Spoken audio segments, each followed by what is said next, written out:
인생 역전 스토리에 빠지지 않는 사람이죠. 불우했던 어린 시절을 이겨내고 성악가에서 트로트 가수로 성공적으로 변신한 김호중 씨. 그런데 이번엔 음주운전 뺑소니 혐의, 거기에 운전자 바꿔치기 의혹까지 석연치 않은 처신들로 논란의 중심에 서게 됐습니다. 그런가 하면 태국 파타야에서 공범들과 한국인 관광객을 납치해 살해한 뒤 시신을 유기한 혐의를 받는 20대 피의자는 혐의를 부인하고 있습니다. 사건 사고 소식 손정혜 변호사와 함께 얘기 나눠보겠습니다. 어서 오시죠. 안녕하세요. 네, 안녕하십니까. 인기 트로트 가수 김호중 씨의 음주 뺑소니 의혹이 논란이 되고 있습니다. 저희가 CCTV 영상을 보면 이 중앙 차선을 넘어서 반대편에 오던 차를 그대로 들이받고 공중에 떴다가 내려왔단 말이죠. 보통은 이런 상황에서는 차에서 내려서 상황을 확인한 뒤에 보험사 연락을 한다던가 연락처를 주고받고 나중에 어떻게 처리를 한다던가 합의를 할 텐데 그대로 도주를 했단 말이죠. 명백한 뺑소니 사고인 거죠. 그렇습니다. 소위 말하는 뺑소니는 두 가지 종류가 있을 수 있는데요. 사고 미조치, 그리고 사람이 다쳤는데 이렇게 도망간 경우에는 도주치상으로 이제 문제를 삼을 수 있습니다. 네. 보통 교통사고가 나는 경우 지금 보시는 것처럼 충격이 적지 않았거든요. 예. 그렇다고 한다면 구호조치, 피해자가 있는지 없는지 다치지 않았는지를 확인하고 본인의 인적사항을 제공하고 보험사를 불러서 사고를 처리해야 되는데 그대로 도주를 했고 상당 기간 지체될 정도로 시간이 흘렀음에도 불구하고 자수하지 않았거든요. 그 점에 있어서는 현재 사고 미조치는 아주 명확해 보인다.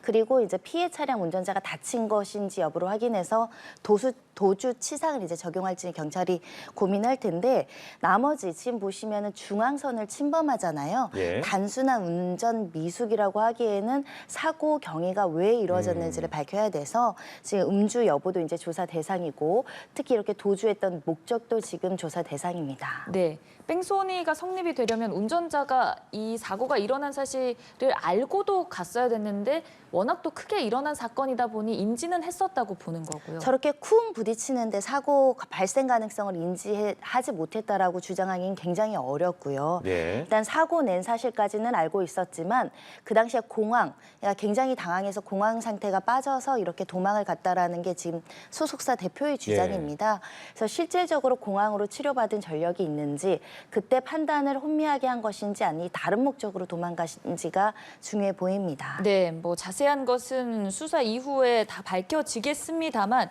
이상한 부분이 이뿐만이 아닙니다. 사고 발생 이후에 매니저가 경찰에 와서 내가 운전을 했다라고 옷을 바꿔치기 하는 것까지 있었고요. 그로부터 17시간이 지나서야 김호중 씨가 사실은 내가 운전을 했었다라고 좀 말을 하는 상황이었거든요. 이 부분에서 운전자 바꿔치기 혐의가 적용이 되는 건가요? 예전에 음주운전 사고가 발생했을 때 운전자 바꿔치기는 사실은 전통적으로 많이 쓰던 종종 수법이지만 네. 요즘 워낙에 CCTV라든가 여러 가지 블랙박스 장치들이 많아서 쉽게 내가 운전을 해놓고 다른 사람한테 뒤집어 씌우거나 다른 사람의 죄를 내가 하는 것이 쉽지 않습니다. 이 사건도 마찬가지로 차량 소유자가 김호중이고 현장에서 달아난 점 그리고 17시간 동안 여러 차례 수사기관이 출석해달라 와서 검사 받아달라고 요청했음에도 불구하고 17시간이 지났다는 의미는 음주 측정을 하더라도 신체의 어떤 변화상 측정이 안 나오는 시점이거든요. 네. 그런 점에 있어서는 쉽게 이게 매니저가 운전을 했다라고 보기 어려운 정황들이 있었기 때문에 경찰에서는 조사 나왔을 때 누가 직접 운전했느냐고 추궁할 수밖에 없었던 상황이고 본인이 운전한 사실은 김호중 씨가 경찰 조사에서 시인했다라고 합니다. 다만 음주는 네. 전혀 하지 않았다라고 이제 그 부분은 부인하고 있는 상황입니다.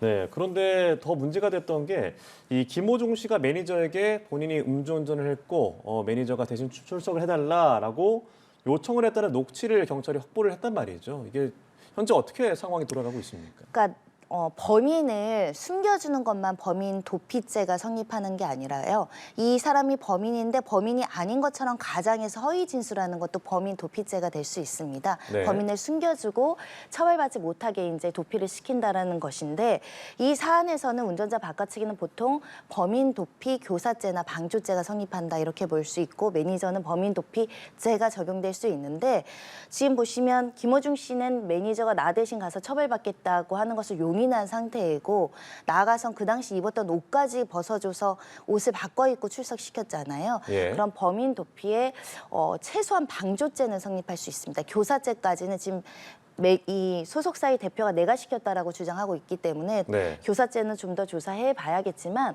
본인의 어떤 범죄의 재책을 숨기는 걸 넘어가서 남이 범인도피죄를 행사하도록 이렇게 도와주거나 지시하는 경우에는 또 다른 범죄가 성립할 수 있기 때문에 경찰은 이 녹취 내용과 그리고 거짓 자백의 경위 그리고 실질적으로 김호중 씨가 이 부분과 관련해서 얼마나 가담했는지를 조사하고 있고 범인 도피 방조 또는 교사로 처벌받을 가능성도 매우 높습니다. 네, 그럼 여기서 궁금한 게 이 소속사 대표가 본인이 바꿔치기를 하라고 지시를 한 것이고 또 김호중은 음주하지 않았다라고 얘기를 했으나 그 녹취가 공개가 된 거잖아요. 그럼 법적 증거로 그게 활용이 될 수 있는 건가요? 녹취는 불법적으로 녹취한 것이 아니라고 한다면 증거 능력을 부여받을 수밖에 없는 상황이고요. 더군다나 바꿔치기 했다라는 것도 어느 정도 확인이 된 사항이기 때문에 범인 도피 교사나 범인 도피죄는 성립 가능성이 굉장히 열려 있다. 다만 주도적으로 누가 했는가, 대표가 시켜서 했는가, 김호중 씨가 적극적으로 시켜서 했는가, 또는 그냥 수동적으로만 응했을 뿐인가. 이 부분에 이제 양형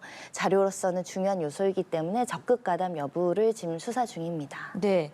소속사 대표는 이런 입장도 밝혔습니다. 사고 당시에 김호중 씨가 공항에 와서 좀 잘못된 판단을 한 것 같다.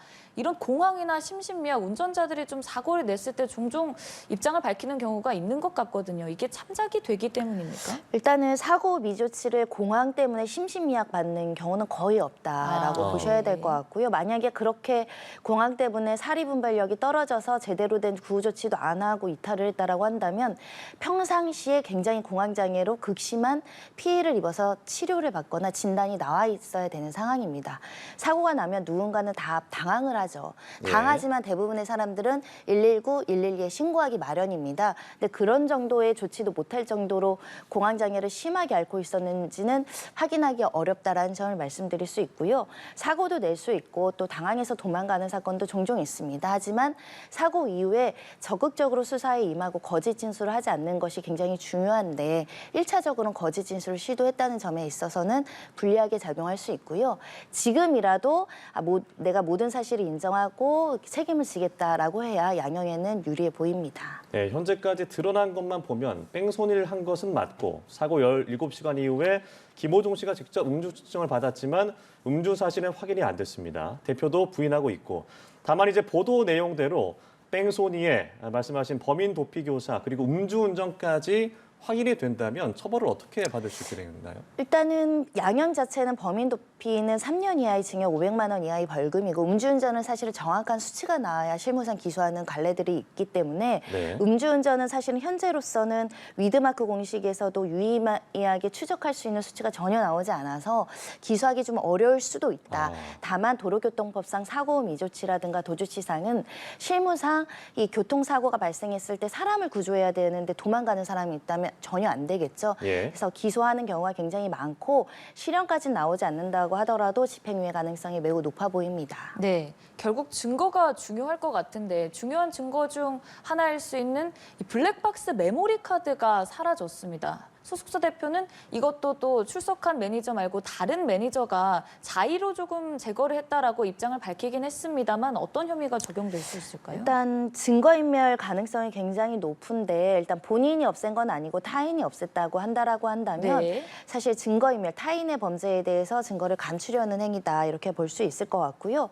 이게 이제 소속사 측에서는 우리 매니저가 과잉 보호하는 차원에서 이렇게 알아서 자진해서 증거를 가져간 것이다라고 하는데 지금이라도 이 증거인멸에 대한 여러 번지 불법성이나 사회적 비난 가능성을 낮추려면 제출하는 것이 맞겠죠. 이미 바꿔치기 혐의는 어느 정도 인정이 된 상황이고 이 블랙박스 메모리 카드로 이제 수사기관이 밝히려고 하는 것은 차 내부에서의 대화 내용이라든가 사고 발생 전후에 녹음이 되어 있는 대화가 있을 수 있잖아요. 거기서 이제 음주 여부나 이런 것들을 확인하려고 하는 것으로 보이는데 더군다나 이렇게 소속사의 매니저 대표 그리고 소속 아티스트가 주도 면밀하게 증거까지 인멸했다고 한다면 양형에 좋은 평가를 받진 못할 겁니다. 반성하는 태도 그리고 적극적으로 수사에 협조하는 태도가 필요하지 않을까 합니다. 네, 더 논란이 됐던 것은 이 사고 이후에 소속사에서 김호중 씨가 하고 있던 이 투어 일정을 그대로 소화하겠다라고 해서 문제가 된 거잖아요.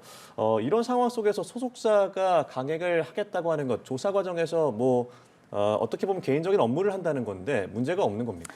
사실은 도덕적으로는 비난받을 수밖에 없을 것 같습니다. 이 사건 사고 이후에도 콘서트를 진행한 사실이 알려지고 있는데 물론 어떤 잘못을 했다고 하더라도 아티스트가 본연의 공연을 모두 취소해야 된다 이런 법은 없습니다. 하지만 네. 대중들은 사고 이후에 어떤 자숙하고 반성하는 모습 그래야 이제 대중들한테 미치는 어떤 선한 영향력들이 유지될 수 있는 것인데 사고하고 이렇게 콘서트를 계속한다라고 한다면 반성하지 않는다 이렇게 비난받을 수 있겠죠. 소속사에서는 약속된 콘서트를 하지 못한 경우에는 상당한 위약금을 지불해야 되고요. 특히 티켓팅한 고객들은 약속을 지키지 못한 부분에 있어서 티켓팅 비용을 환불해 준다거나 신뢰 문제가 생길 수밖에 없으니까 강행할 수 있는 측면이 있지만 하지만 소탄 대실할 수 있습니다. 가수라는 것은 아티스트라는 것은 계속적으로 활동하고 오랫동안 팬들에게 사랑받아야 되는데 사고를 내도 이게 너무 제대로 된 처리가 되지 않고 반성하지 않고 도망가는 아티스트라면 대중들이 어떻게 보면 좀 더 그 신뢰하기는 어렵지 않겠습니까? 그래서 사고 난 건 어쩔 수 없고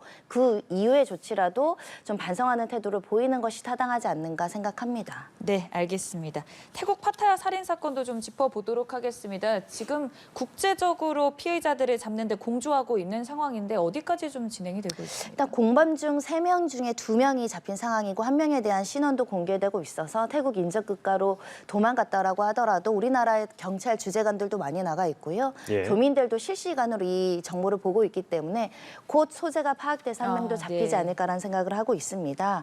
태국 경찰에서는 여러 가지 증거 조사 결과 금전적인 이유에 의해서 이제 계획된 범죄로 이렇게 한 것으로 보인다라는 보도가 나와 있고 살인 행각도 파타야가 아니라 방콕에서 했을 가능성까지 지금 나오고 있는 상황인데요. 네. 일단 한국인들이 한국인을 납치해서 태국 현지에서 이제 범행을 하고 이제 시신 은폐까지 하는 상황이었기 때문에 태국에서도 굉장히 좀 유의주시하면서 수사를 신속하게 진행하고 있는 것이고 우리나라에서도 지금 공범들에 대한 소환을 빨리 해서 조사를 하려고 하는 사안입니다. 네, 일단 뭐 우리나라에서 전북 정읍에서 붙잡힌 이 피의자는 전혀 내가 죽이지 않았다라고 하고 있는데 이 살인 사건에 대한 어떤 혐의가 다 드러나서 공범으로 다 몰리게 된다면 처벌 수위는 어떻게 되는 건가요? 그러니까 살인죄라는 것은 내가 직접적으로 살인의 직접적인 어떤 흉기를 휘두르어서 해치지 않는다고 하더라도 같이 이 사람을 납치해서 살인을 할 것을 공모해서 일정 부분 역할을 했다고 한다면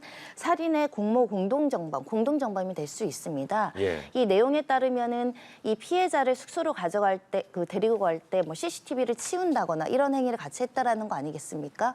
숙소의 위치도 저수지, 그러니까 호수 인근에 있는 숙소를 일부러 갔습니다. 그 전에 이 시신 은폐에 사용할 그 고무통도 같이 샀고요. 그렇다고 한다면 살인을 전혀 예견하지 못했을 가능성보다는 살인이 있을 수 있고 살인에 필요한 도구들을 같이 샀다고 보는 것이 합리적인데 지금 공범들이 소환돼서 다 나오지 않으니까 잡히지 않은 공범이 직접적인 행위를 했고 나는 소극적인 가담을 했다라고 예. 조금 발뺌을 한다거나 회피적인 발언을 할 수 있어서 공범 3명을 다 이제 소환해서 조사를 하는 게 굉장히 중요한 것으로 보이고요. 살인죄 자체는 이렇게 중대 범죄가 결합된 경우 특히 강도의 어떤 의사가 있었다고 보이는데요. 그럼 기본 양형이 징역 20년, 25년형을 넘죠. 그리고 무기징역형까지 나올 수 있는 것이기 때문에 중대한 처벌을 피할 수가 없다. 더군다나 살인을 이미 완료한 이후에 가족들에게 또 협박까지 했죠. 예. 재질이 굉장히 좋지 않습니다. 네, 알겠습니다. 여러 가지 법적 혐의점들 짚어봤습니다. 손정혜 변호사와 함께했습니다. 고맙습니다. 고맙습니다.